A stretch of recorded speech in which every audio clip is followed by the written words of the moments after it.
Hello, hola. Welcome back to Witches of the Moon. I'm the Humble Apprentice. I'm your Friday host. This is season 13, week 3. This week we will be discussing practical magic versus sympathetic magic. I think for me, sympathetic magic is when you use something that you make that takes on the energy or represents the person, place, or thing that you're trying to influence through your magic. It's like planting a seed that will bring your desired outcome to the situation or the event or the thing. One of the things that I am familiar with is protection jars or a spell jar, especially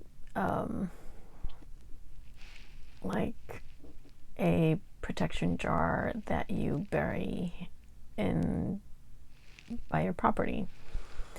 You have the option, as now we can put little pictures of putting your face or whoever's face you're trying to protect or draw negativity or negative energy or negative intentions away from that person. So you can use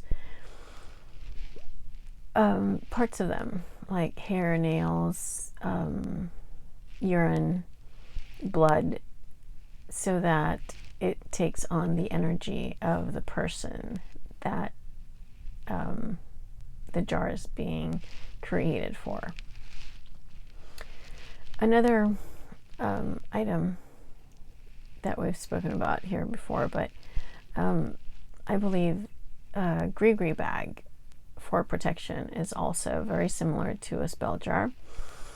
But a gree bag will actually take on a life force of its own, and it's something that you continue to feed throughout the time where it's when you're using it.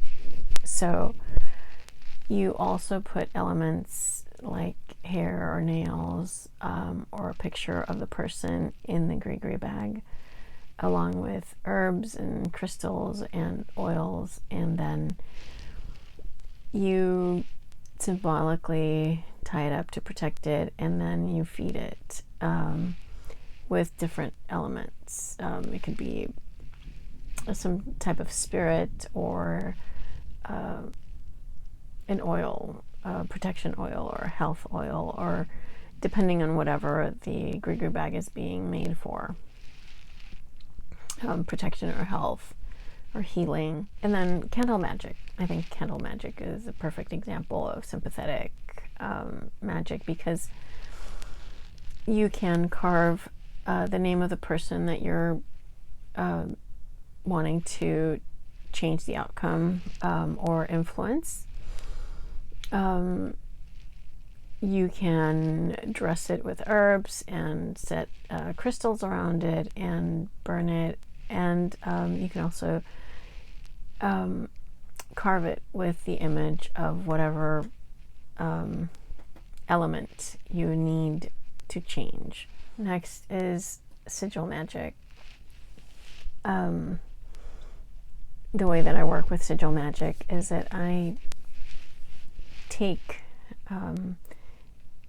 the concept of the change or the idea or a paragraph or a sentence, and I bring it down to the core elements. And once I have the letters that represent the idea or the person, then I add artistic, creative elements to bring the whole thing together, and also astronomical and astrological representations of the energies that I want in the sigil. And then I can use a sigil on a candle, or I can use a sigil on paper or on canvas. You can use a sigil to create amulets, but it represents the concept. It will exert the influence on that person, place, or thing, as long as you keep giving it the energy it needs to exert its influence, to create the change and send out the energy of that intention. So practical magic for me it's also like the day-to-day things, where I'm influencing the person, place, or thing right then and there, and I'm creating the change, setting forth the intention. So it's not like I am making something that represents me. I am the element I'm changing, or the land, or the home, or it's concrete, and it's what happens on a daily basis. It's well, let me give you examples of what I mean. For example, cooking and eating for me are they're very good examples of practical magic, because what I do is I take food and I know where it comes from, the land it grows in. And it's even greater if I grew it and put my energy into it and gathered the plants and herbs with my hands. And when cooking, when I put the salt in, I put it in a certain direction, and I think about what energy I want the people that are going to eat it to feel when they're eating the food. How much love and protection I want that element to bring, how much of the earth energy I needed to give to everyone that consumes that food, how I want them to heal and be energized and feel happy and healthy and content and fertile and protected from eating the food. I really like the example of avocados, because every time I eat an avocado, I always think about fertility and creativity, and how the avocado is just amazing, an amazing fruit that has great healing benefits, and the oils are great for externally on the skin as well as internally. It's just so awesome. So when I cut open an avocado and I eat it, I'm always thinking about prosperity, and it reminds me of the Empress in tarot, and or the Queen of Pentacles or the King of Pentacles. Like, those three cards always come to mind. So the abundance and fertility, and how the richness of the flesh and how it feels when I'm eating it. So all of that intention it's very nourishing, not just physically but mentally and spiritually. Whenever you use any kind of spice in cooking, they all have elements that they correspond to and with, that are both how the spice affects the body physically, and what it corresponds with energetically. So I try to put all of those elements and think about those consciously when I'm putting herbs into my cooking. For example, oregano. Oregano is an extremely cleansing, healing, and protective herb. So it kills a lot of viruses. So right now when I'm cooking, I'm thinking about how awesome and how protective oregano is, and whenever I use oregano, I think about the protection element, and I think about how beautiful it is out in the garden, how it's blooming, and how beautiful the bees and the insects, how they're attracted to it, and how it helps the pollinators, and how it helps nourish the land. So that's practical. That's all the intention of me when I garden, how much time I spend with the plants. And I know that not everybody has that opportunity, but it doesn't matter how much land you have or how much space you have to have a plant. You can have one in your windowsill. You know, even when you're in college, you can have a little aloe vera plant or a little herb collection. A couple of herb plants like rosemary. Rosemary is pretty resistant. It's very easy to cure, and thyme likes to grow also. But rosemary, it helps with memory. It helps liven up the spirits, and it's such an aromatic herb. I mean, you just touch it, you just brush the little leaves, and it just releases so much healing and like aromatherapy. We tend to think nowadays that aromatherapy is just through essential oils, but the essential oils don't have to be extracted to be powerful. You can take the real herbs and plants and use them to have the same effect, if not greater, because they're alive and they are there and they haven't been transformed or manipulated to extract the oils.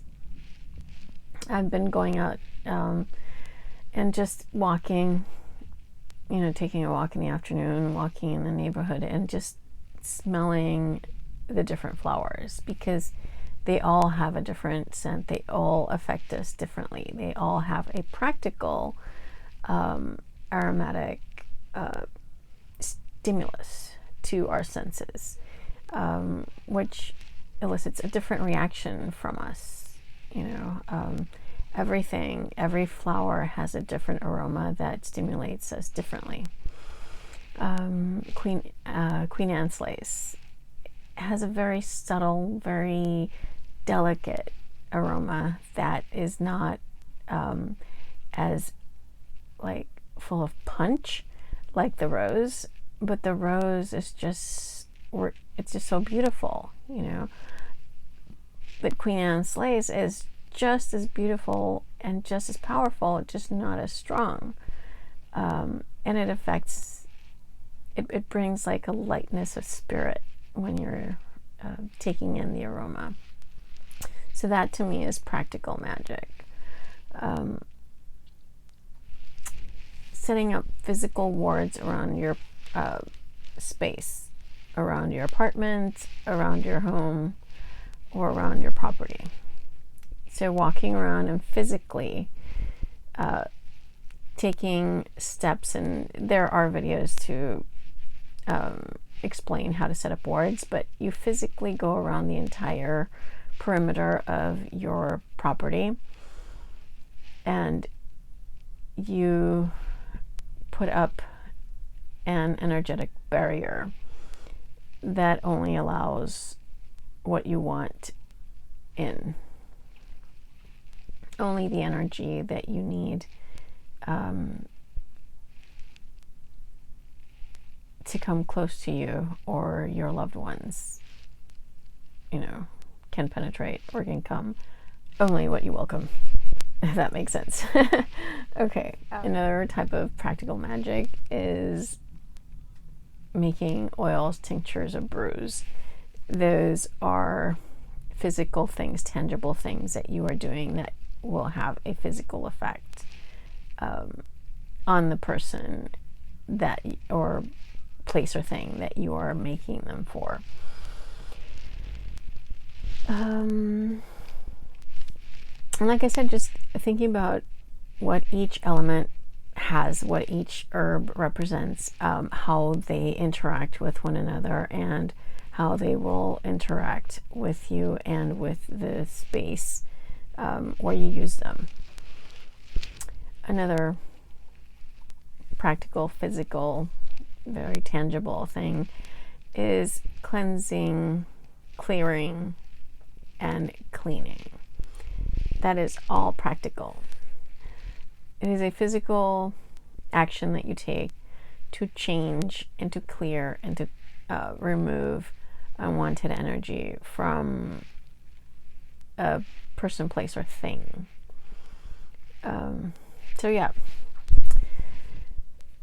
that is how I use practical magic versus sympathetic magic. Practical meaning for me in the physical and the actual and in and around me, and sympathetic where I'm going to do something to an item that's going to represent, or that represents someone or something, and through them affect the person, place, or thing.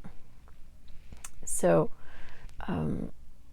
if you ever watch Reiki or ASMR videos, they are always talking about is Reiki by proxy, which means that the person doesn't have to be present, but there is something, a little teddy bear or a toy or something that represents the physical body of the person, and then they send the energy through the universe, through the ether, through the connection, the name, and the embodiment of the person to the actual physical body of the person. So that is sympathetic, because the person isn't actually physically there and they're not doing the healing physically on the person, but they are using something that represents the person. So I'm not saying that they're using magic, but what I'm saying is that they are using a representation of the physical body of an individual. That is how I use physical, practical magic versus sympathetic magic by proxy. Thank you. Thank you so much for watching. I am the Humble Apprentice. I am your Friday host. This is Witches of the Moon. Have a good weekend. Have a great evening. And blessed be.